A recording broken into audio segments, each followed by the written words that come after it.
വളപട്ടണത്തെ വീട്ടിൽ നിന്ന് 300 പവനും 1 കോടിയും കവർന്നത് അയൽവാസി. അഷറഫിന്റെ കുടുംബവുമായി അടുപ്പമുള്ള ലിജീഷ് അറസ്റ്റിൽ. പോലീസ് അന്വേഷണം ലിജീഷിലെത്തിയത് വീടിനെ കുറിച്ച് അറിയാവുന്ന ആളാണ് കവർച്ച നടത്തിയതെന്ന സംശയം. പ്രതിയുടെ വീട്ടിൽ നിന്ന് സ്വർണവും പണവും കണ്ടെത്തി. എല്ലാവരും കണ്ടുപരിചയം എന്നുള്ളത് ഇപ്പൊ ഫോട്ടോ കണ്ടപ്പോൾ ഈ ആളാണോ എന്നുള്ള ഒരു അതിശയാണെന്ന് നമുക്ക് തോന്നിയത്. സാധാരണക്കാരൻ ഇത്രയും വലിയൊരു കവർച്ചാ പ്രതീതി ഇപ്പോൾ നമുക്ക് വിശ്വസിക്കാൻ പറ്റുന്നില്ല.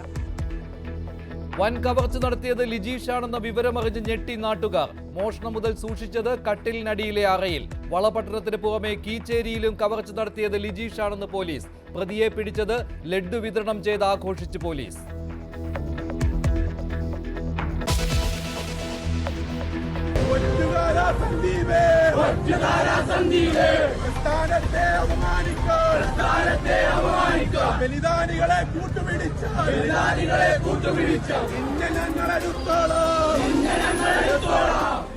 സന്ദീപ് വാര്യർക്കെതിരെ കൊലവിളി മുദ്രാവാക്യവുമായി യുവമോർച്ച. ഒറ്റുകാര സന്ദീപെ, പട്ടാപ്പകൽ നിന്നെ എടുത്തോളാം എന്ന് മുദ്രാവാക്യം. പ്രകോപന മുദ്രാവാക്യം KT ജയകൃഷ്ണൻ അനുസ്മരണത്തിനിടെ.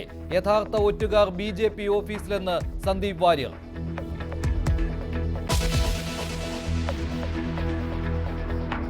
CPMുമായി ഇടഞ്ഞ ഏരിയ സെക്രട്ടറി മധു മുല്ലശ്ശേരിയെ കോൺഗ്രസിലെത്തിക്കാൻ നീക്കം. പാലോട് രവി ചർച്ച നടത്തി. മംഗലപുരം ഏരിയ കമ്മിറ്റിയിലെ വിഭാഗീയതയിൽ ജോയ്ക്ക് പിന്തുണയുമായി CPM. മധു മുല്ലശ്ശേരിക്ക് ഏത് പാർട്ടിയിൽ വേണമെങ്കിലും പോകാമെന്ന് നേതാക്കൾ. ഏതിൽ പോകുന്നതിനോട് നമുക്ക് യോജിപ്പൊന്നുമില്ല. ആർക്കും ഏതിൽ പോകാനുള്ള സ്വാതന്ത്ര്യമുണ്ട്. പത്തനംതിട്ട കൊടുമൺ ഏരിയ സെക്രട്ടറിയെ ചൊല്ലി സാമൂഹ്യ മാധ്യമങ്ങളിൽ തർക്കം.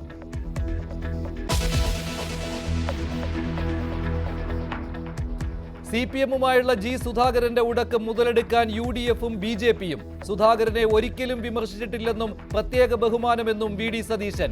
ആശയപരമായ കാഴ്ചപ്പാടിൽ പാതി BJPക്കൊപ്പമെന്ന് സുധാകരനെ സന്ദർശനത്തെക്കുറിച്ച് B ഗോപാലകൃഷ്ണൻ.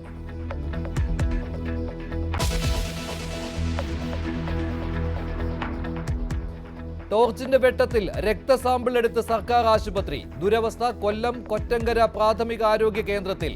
ബുദ്ധിമുട്ടി നിരവധി രോഗികൾ.